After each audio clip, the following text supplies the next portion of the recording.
Okay, we're back here at the Crazy Dad Garage getting ready to launch into the next phase of the Crazy Dad Lotus here. So now we've got the chassis brought over into the shop here, and we've been diligently cleaning and painting all the different parts that we needed here. So we've got a shelf full of parts there. We've got a few more down below on the bottom. We've got our spindles and brake setups in there, and we have a nice collection of bolts that we've got to still clean up and kind of paint as we go. Our sway bar painted here, and more parts that are going to be cleaned up as we go along here. There's a lot of pieces and parts here, and I wanted to get some of them on the chassis so that we start making some progress.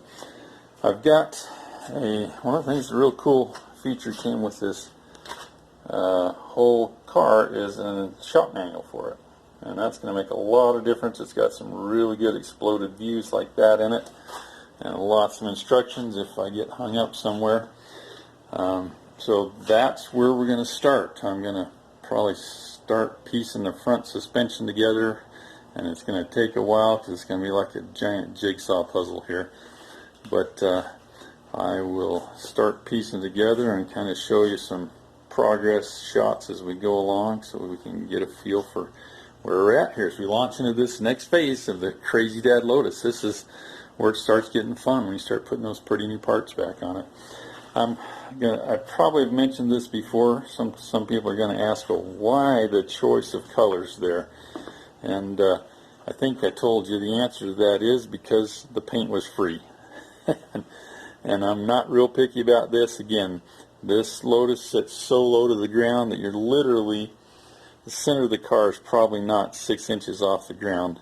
And all of these things are going to be hidden to where they're not going to be seen unless we're got the thing up on a lift working on it, and then I don't really care. But I just, I actually inherited a bunch of cans of spray paint from my father-in-law. That's where a lot of this came from, and some of them obviously wouldn't have worked well, but I kind of picked some colors, and I'm making a color scheme here that'll work on the chassis so it all, contrasts and complements itself, and we'll put it together, and it'll kind of make a really cool thing that we can roll around here till we get ready to put the body on it. So we'll get rolling on that and start putting some chassis parts together, some suspension parts for the Crazy Dad Lotus. Here we go. Here we are back on the Crazy Dad Lotus after, probably 3 or 4 hours of work here. Most of that went into, I had to be cleaning and painting all the bolts and hardware because I didn't have them done. So obviously we're not finished yet, but it's coming together, and got all the control arms in place here, as well as the coilover shock set up, and we've still got to put them back, tighten them up and get the rest of the pieces in there. Then we got the trailing arms. We had to put the mounts for them in here, so we got those. We got the trailing arms loosely hooked up. Put this cross member in here. Put these two in temporarily because I needed to locate this one, and I'm going to pull these back out and paint them. They're not completely done there. And then we got we got the rear coilovers in, and then we put the aluminum, I guess you call it a hub carrier or something like that, in there. And I feel like we've made some really good progress here. I like the way it's coming together. Does it look like a show car? Nope. Probably would have chosen some different colors if I was going to do that. The blue's kind of pretty, but the green, I think, is just plain old olive drab green. But I had 2 cans of it, so it worked out good.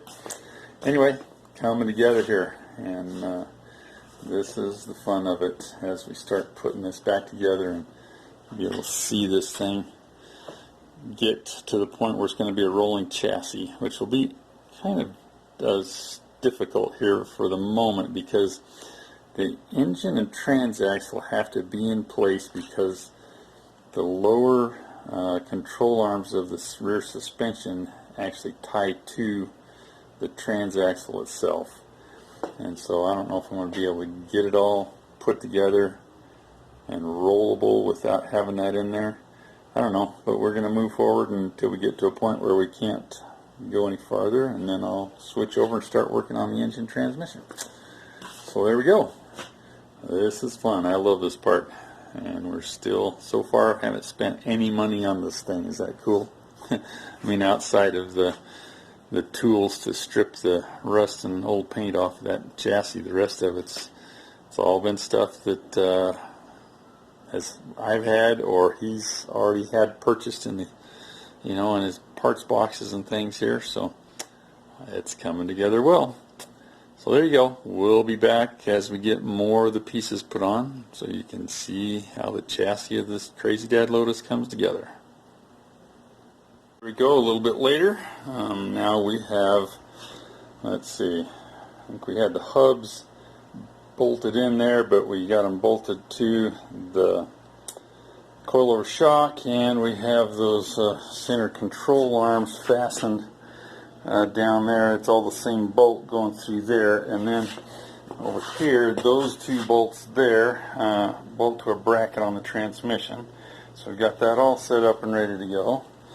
And then we came up here and we just accomplished getting the spindles and the hubs and the brake rotors on there.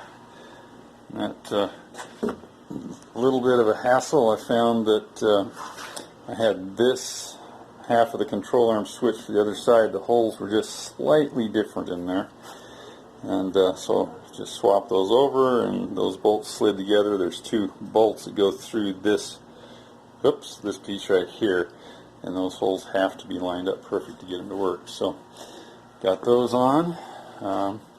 Now I think my next thing I'm going to do is tackle the steering rack.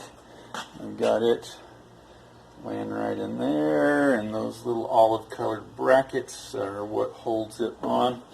They go in one of these two sets of holes here on both sides, so that the steering arm can go up through here and into the steering column that comes down at an angle on this side. Okay, so that's going to be the next thing, is I got to get those on there and figure out which set of holes to use and how to get bolted in from the back side, which is going to be an adventure. I'm not quite sure how that's going to work out. So I got to figure that part out, and that'll be our next big project. And then we'll probably go to the back and put the brake drums, which I have in the box over here. We'll put the backing plates and the drums and everything back on the back, which is going to involve putting the drive shafts and the stub axles and all of that stuff together. So that'll take me a little while. I've still got over here, I found my what do you call them, little drive lines that go on each side. I got to get them cleaned and painted and ready to go on. So anyway, I'm really happy with the way it's coming together. Now I just got to keep solving the problems. When you look at this stuff, I mean, even for me, I was looking at putting these hubs on. I'm like, that looks like that's going to be a big job, because everything is probably set for 15 years and the grease was all hardened up in them so things wouldn't turn. But just take it one step at a time, figure out what has to go where, put one bolt in, and then move on to getting the next ones in, and just take your time, don't get frustrated, and the thing goes together. It's a giant jigsaw puzzle, but that's how these things work. And it would help if I took it apart myself, but since I didn't, it's a jigsaw puzzle and we just get to learn.